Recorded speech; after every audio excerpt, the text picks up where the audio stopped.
예, 안녕하세요. 주님의 선한 교회입니다. 수요 성경 세미나 사무엘상 개론 5번째 이야기를 시작해 보려고 합니다. 우리가 지난 시간에도 이야기를 드렸지만 사무엘서는 원래 상하로 나뉘어서 쓰여진 책이 아니라 원래 한 권이었던 책입니다. 분량 때문에 어쩔 수 없이 후대에 있어서 상과 하로 나누게 되었습니다. 그래서 사무엘서를 이야기할 때는 사무엘상을 따로 얘기하고 하를 따로 이야기할 게 아니라 전체적인 한 권의 관점으로 봐야 한다는 것이지요. 그래서 우리는 사무엘의 출생과 통치 부분부터 시작해서 다윗의 말년까지를 한 권으로 이렇게 한 호흡으로 봐야 되는 게 있는데 어, 이 A부터 D까지가 사무엘 상이 되는 것이고요. 그리고 E부터 G까지를 사무엘 하로 분류하게 되는 것입니다. 물론 분량이 너무 많기 때문에 저희로서도 A부터 G까지를 한 번에 다 할 수는 없고요. 지금 B 부분을 우리가 지금 계속 보고 있습니다. 그래서 오늘은 이제 B 부분에 대한 것들을 다 다뤄보려고 합니다. 우리의 B 부분, 사울의 통치와 실패 및 하나님의 버리심 부분을 우리가 보려고 하는데요. 이 부분에 있어서 이 사울이 세워지는 부분이 있고요. 사울이 무너지는 부분이 있습니다. 9장에서 11장까지가 사울의 세워짐을 다루는 것이고요. 13장에서 15장은 이 무너짐을 다루는 것이죠. 이렇게 8장에서 15장이라고 얘기를 들었기 때문에 왜 9장이냐 이렇게 얘기하시는 분이 계실 수도 있어요. 8장에서는 그 백성들이 이방과 같은 왕을 요구하는 이야기가 나옵니다. 우리에게도 다른 나라처럼 왕이 필요하다는 것이죠. 그래서 왕을 세워달라는 거예요. 그 요구가 있고 난 이후에 사울이 왕으로 세워지는 이야기가 나옵니다.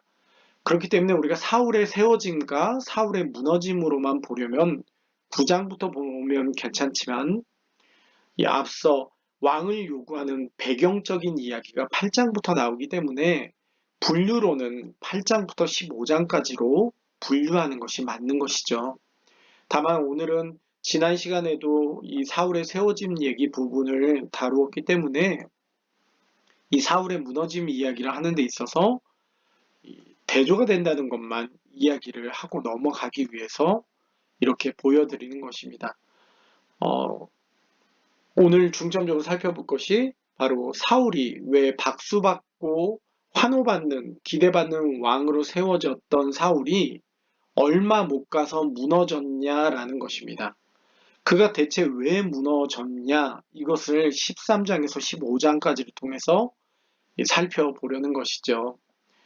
12장이 빠져 있죠. 12장이 가운데 빠져 있어요.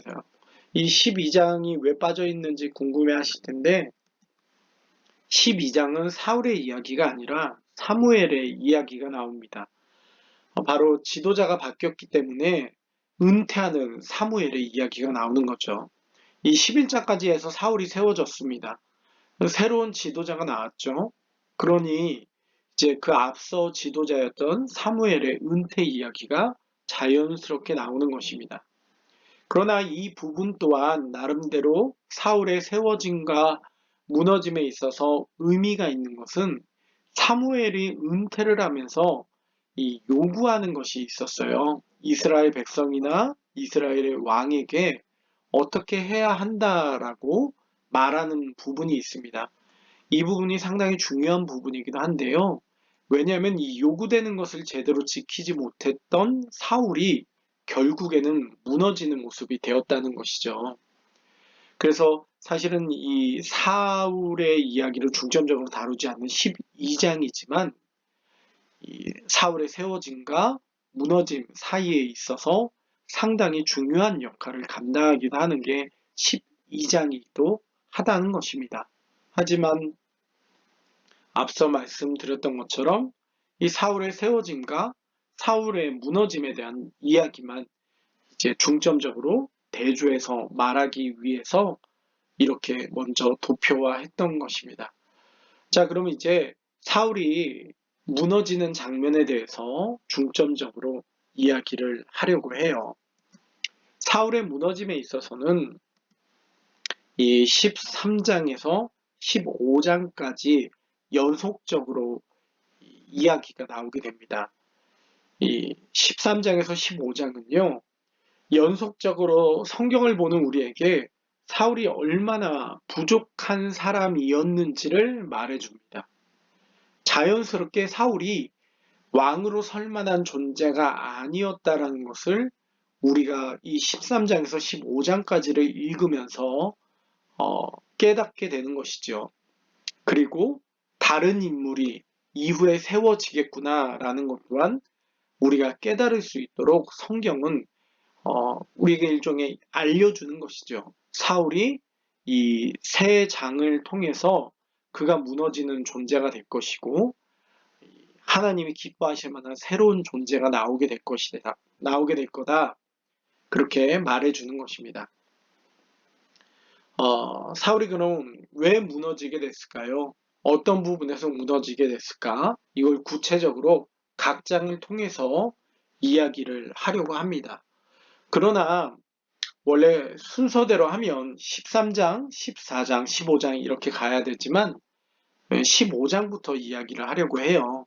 왜냐하면 사울이 더 이상 왕위를 유지할 수 없게 된 것을 너무나도 명확하게 살펴볼 수 있는 장이기 때문에 15장 이야기를 먼저 하려고 합니다. 앞서 13장, 14장은 설명이 좀 많이 필요한 장이기 때문에 이 15장 이야기를 먼저 하려는 것입니다. 그냥 쉽게 말하면 쉬운 얘기부터 하겠다는 것입니다. 자, 우리 15장 이야기를 들어갑니다. 15장을 진행하기 위해서는 우선적으로 알아야 될 사건이 하나 있습니다. 바로 아말렉과의 인연입니다. 아말렉과의 인연에 대한 사건을 우리가 살펴봐야 됩니다. 이스라엘 백성들이 출애굽을 했다는 것은 이 강의 듣는 분들 정도라면 다 아실 거라고 생각이 됩니다. 이 이스라엘 백성들이 출애굽을 했어요. 지금 이제 지도를 보시면요. 이 이집트 땅의 이 삼각주 지역, 이쪽 부근에서 이제 이스라엘이 원래 거주하며 살았습니다. 노예로 그 당시 살았죠. 그러다가 하나님께서 약속의 땅, 아브라함에게 말씀하신 이 약속의 땅으로 들어가게 그들을 모세를 통해서 인도를 해 주십니다. 그래서 그들이 나오게 되는데 이제 전통적으로 시내산의 위치를 지도에선 잘 안 보이시지만 지도에서 잘 안 보이시긴 하겠지만요. 시내산의 위치를 한 이 정도로 봅니다. 이쪽 아래쪽에 있는 지도에서 잘린 부분으로 봅니다. 물론 이쪽 부분으로 보시는 분들도 계신데 제가 보기에는 이쪽이 맞는 것 같습니다. 그래서 이제 이스라엘 백성들이 이 모세와 함께 이제 이동을 하게 되죠. 그래서 시내산으로 갑니다. 근데 시내산으로 가는 도중에 이 르비딤이라는 곳에 들리게 돼요. 그곳에서 아말렉과의 전쟁이 일어나게 됩니다. 아말렉과의 전쟁이 일어나는데 그 부분을 조금 더 얘기를 하면 왜 이렇게 이스라엘 백성들이 출애굽을 했을 때 그 인구수가 꽤 되지 않았습니까? 쭉 일렬로 가게 되겠죠. 뭐 지도처럼 가는 게 아니라 이렇게 일렬로 사람들이 가게 될 겁니다. 이런 식으로 해서 가게 되겠죠. 근데 우리가 일종의 먼 거리를 이동해 보면 알겠지만 시간이 지나면 지날수록 이 연약한 사람들이 뒤로 처지게 되어 있어요. 좀 튼튼한 사람들이 앞에 가게 되고 좀 약한 사람들은 뒤로 가게 되어 있습니다. 또 앞에 가서 또 튼튼한 사람들이 길을 좀 알아보기도 해야 되겠죠. 자연스럽게 노인들이나 연약한 여성들이나 아이들은 뒤로 처져서 이렇게 행진을 하게 됩니다. 그런데 아말렉이 어떤 일을 했냐면 이스라엘 백성들을 공격해서 필요한 것을 약탈하려고 할 때 맨 앞에 건장한 장병들을 상대로 한 게 아니라 연약한 자들을 상대로 했다라는 거예요. 신명기 25장 17절에서 19절 말씀을 보면 이렇게 하나님 얘기하신 게 나와요. 너희가 애굽에서 나오는 길에 아말렉이 내게 행한 것을 기억하라. 곧 그들이 하나님을 두려워하지 아니하고 너를 길에서 만나 너의 피곤함을 타서 내 뒤에 떨어진 약한 자들을 쳤느니라라는 거예요. 그러니까 맨 앞에 있는 이 건장한 이스라엘 장병들을 상대한 게 아니라 연약한 자를 상대해서 그들을 치고 그들을 약탈했던 것이죠. 그런 아말렉의 행동이 얼마나 악한 행동인지는 굳이 더 얘기하지 않아도 알 것 같습니다. 비열하게 뒤처진 이들을 공격한 그 사건. 그런데 하나님은 어떤 분이십니까? 약자를 극히 아끼시는 분이, 약자를 극히 아끼시는 분이 하나님이시잖아요. 그래서 하나님이 하신 말씀이 무엇이냐면, 내게 주어 기업을 얻게 하시는 그 땅, 바로 그 가나안 땅에서 이 모든 대적들을 벗어나게 하시고 안식 주실 때에, 그런 이제 모든 것이 이제 완벽하게 자리 잡게 된 그때에 이 아말렉과 전쟁을 하라는 것이죠. 하나님 그렇게 명령을 주셨던 거예요. 그리고 이제 드디어 그 명령이 이스라엘의 왕인 사울에게 주어지게 됩니다. 이 사울이 이스라엘의 왕이 되었으니 말 그대로 이제 모든 것을 통솔할 수 있는 상황이 되었잖아요. 그래서 하나님께서 이제 명령을 내리시는 것이죠. 이 사무엘이 사울에게 이르되 왕을 삼으셨은즉 이제 왕은 여호와의 말씀을 들으소서. 여호와께서 뭐라고 말씀하셨냐면 아말렉을 쳐서 그들의 모든 소유를 남기지 말고 진멸하라는 겁니다. 바로 애굽에서 나올 때 길에서 대적한 일을 내가 추억한다라는 겁니다. 하나님께서는 약자의 하나님이십니다. 여러분 이거 중요한 부분이에요. 성경에서 항상 말하는 부분인데 하나님은 약자의 하나님이시라는 거예요. 약자의 하나님이시기 때문에 정말 오늘날 교회가 어떤 모습을 취해야 될지를 우리가 잘 기억해야 됩니다. 교회는 이 하나님의 성품을 본받는 자로서, 이 본받는 곳으로서 그리스도의 몸으로서의 역할을 감당해야 되고, 우리 가운데 있는 연약한 자들을 돌아보는 것이 교회의 모습이어야 된다는 걸 잊지 마시기 바랍니다. 어쨌거나 그렇게 이 사울에게 미션을 줍니다. 아말렉을 쳐서 모든 소유를 남기지 말고 진멸하라는 거예요. 그런데 사울은 어떻게 행동하냐? 자, 그 다음 부분을 볼게요. 15장 7절에서 9절까지 말씀인데 사울은 진멸하지 않습니다. 사울과 백성이 아각과 그 양과 소의 가장 좋은 것 또는 기름진 것과 어린 양과 모든 좋은 것을 남기고 진멸키를 즐겨 아니하고 가치 없고 낮은 것은 진멸하니라. 하나님께서 분명히 모든 것을 아말렉과 관련된 모든 것을 진멸해라 라고 했는데 사울은 무슨 인권적인 그런 모습으로 남기는 게 아니라 가치 없고 낮은 것은 다 진멸하고 좋은 것만 남겨놨다는 것이죠. 왜 사울이 하나님의 말씀을 그렇게 듣지 않았을까요? 이에 대해서 사울이 표면적으로 변명하는 건 이런 말입니다. 사울이 표면적으로 이렇게 변명을 합니다. 백성이 당신의 하나님 여호와께 제사하려 하여 양과 소의 가장 좋은 것을 남김이요 그 외의 것은 우리가 진멸하였나이다 라는 거예요. 하나님이 다 진멸해라. 아말렉과 관련된 건 다 진멸해라 라고 말씀하셨는데 그렇게 안 하고 하나님께 드리기 위해서 우리가 좋은 건 남겨놨습니다. 그렇게 말하는 거죠. 일종의 욕심이었던 것이죠. 욕심으로 남겨놨지만 하나님께 이 좋은 것을 남겨드리기 위해서였다라는 식으로 그렇게 변명을 하는 것이죠. 하지만 이건 그저 표면적인 이유입니다. 우리가 15장을 보면 이 아말렉 전쟁과 사울의 폐위되는 사건인 15장을 보면 반복적으로 나오는 말이 있어요. 그게 뭐냐면 여호와의 목소리를 안 들었다는 거예요. 19절 왕이 여호와의 목소리를 청종치 아니하고 22절 여호와께서 번제와 다른 제사를 그 목소리 순종하는 것을 좋아하신 같이 좋아하시겠나이까. 23절 왕이 여호와의 말씀을 버렸으므로 26절 왕이 여호와의 말씀을 버렸으므로. 네, 파란색이 좀 그런 것 같아서 다른 색깔로 좀 바꿀게요. 노란색이 마음에 듭니다. 이 반복적으로 사무엘이 한 말이 뭐냐면 사울이 여호와의 목소리를 안 들었다는 거예요. 하나님 목소리를 듣지 않았다는 게 포인트입니다.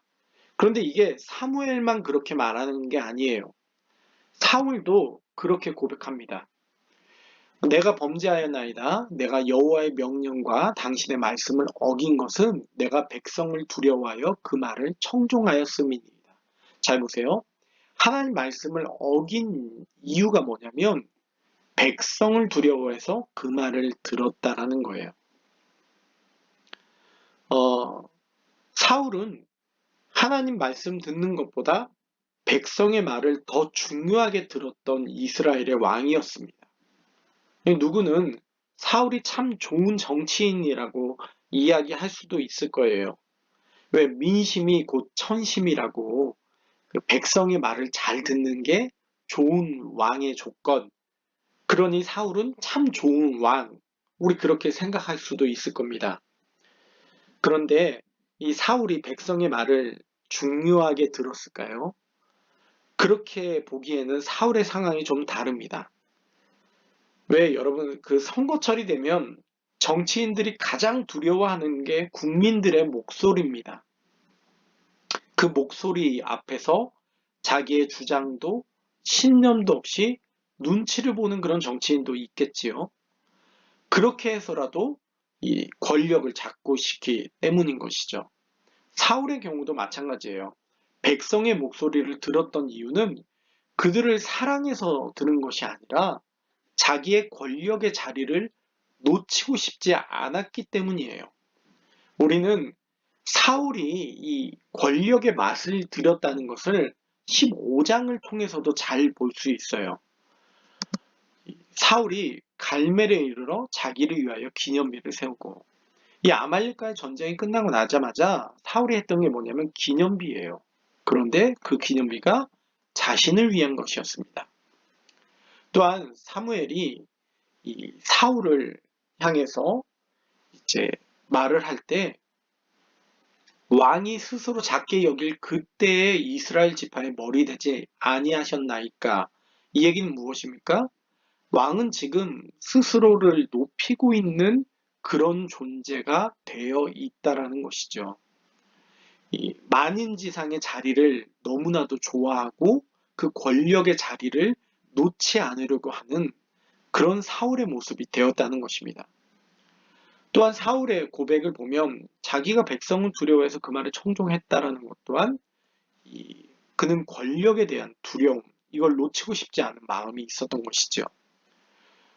또 가장 결정적인 부분이기도 할 텐데요. 30절입니다. 이 사무엘이 이제는 당신이 왕이 될 수 없다. 하나님께서 당신을 폐위시킬 거다라는 선언을 하십니다. 그때도 사울이 하는 말이 뭐냐면 내가 범죄하였을지라도 내 백성의 장로들의 앞과 이스라엘 앞에서 자기를 높여달라는 거예요. 그러니 사울의 상황은 무엇입니까? 그저 그 왕권이라는 것을 놓고 싶지 않고 자신의 높아진 이것을 놓고 싶지 않은 게 사울의 상황이었다는 것이죠. 그런 사울이 여호와를 예배하기 위해서 좋은 재물을 남겼다? 이건 일종의 핑계인 것이죠. 그에게 예배는 그저 권력을 잡기 위한 도구인 것이고 이 수단이었던 것이죠. 왜 선거철만 되면 교회 돌아다니면서 얼굴 도장 찍기 바쁜 정치인들도 우리가 만날 때가 있어요. 예배 와서 예배 드리는 것이 정말 하나님을 높이고자 하는 그러한 마음이 아니라 한 표를 더 얻기 위한 권력을 잡기 위한 그런 모습을 보이는 이들도 있습니다. 이 사울의 상황이 그런 것이죠. 그에게 있어서 하나님 앞에 하나님을 섬기는 그것조차 사실은 자신의 위치를 유지하기 위한 것이 사울의 모습이었다는 것입니다. 우리는 사울이 권력을 손에서 놓고 싶지 않아 한다는 걸 잘 보여주는 구절들을 이후에도 많이 발견합니다. 사울이 이 다윗이 인기가 좋아집니다. 그때 사울이 이제 어떻게 말하냐면 그 다윗에게는 만만은 돌리고 내게는 천천만 돌리니 그에 더 얻을 것이 나라밖에 무엇이냐 하고 다윗을 주목했다는 거예요. 그러니까 다윗에게는 지금 사울에게는 지금 이 권력밖에는 눈에 들어오는 게 없다라는 것이죠. 이 18장 8절 9절만이 아니라 여러 이 말씀들을 통해서도 사울은 이 권력을 손에서 놓고 싶어 하지 않다는 것을 우리가 잘 볼 수 있습니다. 여러분, 그런데 이게 비단 사울만의 이야기는 아닐 것 같습니다. 하나님이 주신 복을 자기의 죄를 더하는 모습으로 살아가는 것은 비단 사울만의 이야기는 아니라는 거죠. 사울은 겸손하게 세워졌었어요. 하나님이 그에게 은혜를 주시면서 그가 왕이 됐을 때는 참 겸손하게 세워졌던 사울입니다. 하지만 스스로를 높이는 이 권력의 맛을 알아버린 사울의 모습이 되어버린 것이죠. 여러분, 이게 비단 사울만의 이야기는 아닙니다. 다윗에게도 동일하게 적용이 될 수 있는 부분입니다. 또한 여러분이 동일하게 기억해야 될 부분이기도 합니다. 우리는 앞서서 이 사무엘서의 성격을 볼 수 있게 해주는 한나의 이야기를 이야기 드린 적이 있어요. 한나의 이야기를 보면요, 한나는 그 당시에 참 낮은 위치에 있었던 여인입니다. 이 사무엘서라는 책이 왕권이 중심 소재가 되는 책입니다. 드라마로 따지면 정말 남성들이 좋아하는 그런 드라마입니다. 그런데 그런 드라마에서 왕이 탄생하는 것을 주목하는 게 아니라 사무엘서의 맨 처음은 한나의 이야기로 시작을 해요. 가장 비천한 위치에 있었던 이 여인의 이야기로 사무엘서가 시작이 돼요. 왜 그러냐면 사무엘서가 어떤 책인지를 잘 보여주는 거예요. 정말 만인지상의 권력을 손에 쥔 왕이나 그 당시에 아주 초라한 위치에 있었던 한나라고 하는 여인에게나 공통적으로 적용이 되는 게 있는데 그것이 무엇이냐면 하나님이 높이기도 하시고 낮추기도 하시는 분이라는 거예요. 이 부분을 우리가 잘 기억해야 됩니다. 우리의 삶을 높이기도 하시고 낮추기도 하시는 것이 하나님이시라는 걸 여러분이 기억해야 됩니다. 이 사울은 스스로 자기를 겸손하게 낮췄을 때는 하나님이 그를 높여주셨지만 그는 오히려 이제 스스로 자신을 높여버리는 그 순간 넘어지는 모습이 됐던 것이죠. 여러분을 세우는 것은 온전히 하나님의 은혜라는 사실을 잊지 않으셨으면 합니다. 바울이 그러잖아요. 나의 나 된 것이 하나님의 은혜다. 우리 지난 시간에도 이 이야기를 봤어요. 우리가 우리 된 것은 하나님의 은혜입니다. 여러분, 이것을 여러분의 각자의 삶에 적용해야 될 부분이라는 것을 잊지 않았으면 합니다. 네, 이렇게 15장의 이야기를 하고요. 이제 14장과 13장의 이야기를 하게 될 텐데, 영상으로 한번 끊었다가 다시 다음 영상으로 올리도록 하겠습니다.